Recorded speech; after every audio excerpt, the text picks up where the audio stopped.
Қайырлы күн достар. Бүгін сіздермен ұн қуырдақ деп аталатын тағамның рецептімен бөлісемін. Жасалуы қарапайым, үйдегі бар заттардан жасаймыз.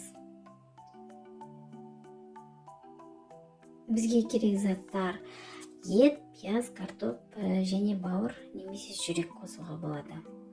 Менде жүрек, менде қара малдың еті, негізі кез келген етті қолдануға болады. Пияз майдалап туралған және картоп.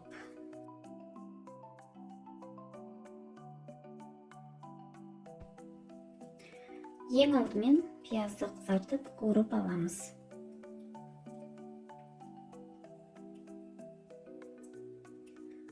Оның үстіне ет, бауыр немесе жүрек салып, қызарғанша қуырып аламыз. Әрі қарай етімізге су құйып, жұмсарғанша орташа отта бұқтырамыз.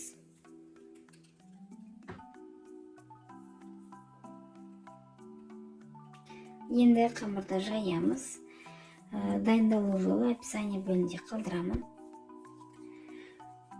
Нанымызды жұқа етіп жаямыз. Сосын осындай үлкен бөліктерге бөлеміз.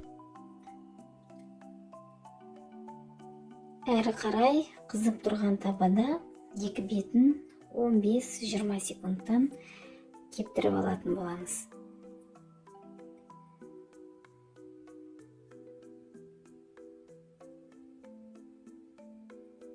Сол кезде кеспеміз бір-біріне жабыспай, жақсы кесілетін болады.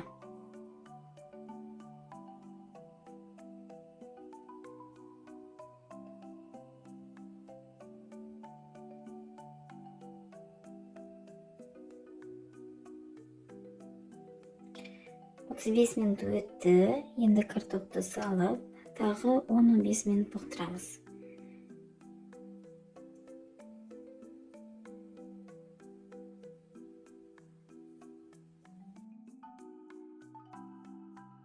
Әрі қарай кепкен нандарымызды орап, кеспемізді дайындаймыз.